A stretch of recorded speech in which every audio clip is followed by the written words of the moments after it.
দিকে আঙুল তোলো তাহলে। লক্ষণ, তুমি জানো যে গুরুজনদের এভাবে সম্বোধন করতে নেই।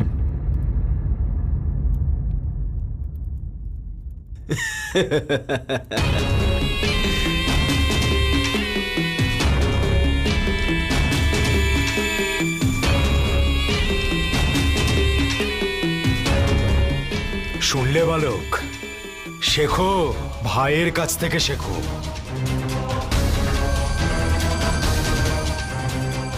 তোমার উপর আমি খুব খুশি হয়েছি। একে আমি সুযোগ নিশ্চয়ই দেব। নিজের পরিচয় দাও কুমার। এমন কোন বীর পরিবারের সন্তান তুমি যে তোমার এই ভাই তার মান রক্ষার জন্য এত রেগে যাচ্ছে? আমি রঘুকুল শ্রেষ্ঠ অযোধ্যা নরেশ শ্রী দশরথের জ্যেষ্ঠ পুত্র রাম।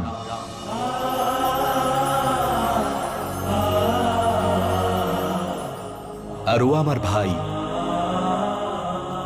লক্ষণ। অযোধ্যা থেকে রাম। এবার আপনিও আমাকে নিজের পরিচয় দিন। আমার পরিচয়? তুমি তো এটাও জানো না যে আমি কে। তোমরা এই মহান ঋষির সান্নিধ্যে থাকার পরেও তোমরা মূর্খই থেকে গেছো কুমার। হতে পারে আমরা জ্ঞানী নই, কিন্তু আপনি তো অনেক বড় জ্ঞানী মনে হচ্ছে। তাহলে আপনিই বলে দিন যে আপনি কে।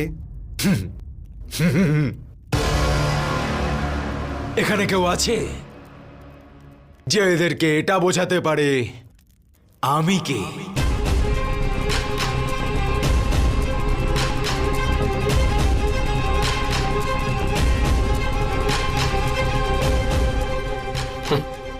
দেখেছেন, কেউ জানে না যে আপনি কে, কিন্তু আপনার নিশ্চয়ই মনে আছে যে আপনি কে। যদি আপনার নিজের পরিচয় দিতে আমাদের কোনো সাহায্য লাগে তো আদেশ করুন। আপনাকে স্মরণ করিয়ে দেওয়ার জন্য আমরা সাহায্য করব। সূর্যকে তার পরিচয় দেওয়ার জন্য এখন একটা প্রদীপ সাহায্য করবে। সূর্য যখন অন্ধকারের মধ্যে ডুবে যায় তখন প্রদীপই আলো দেয়। থামো!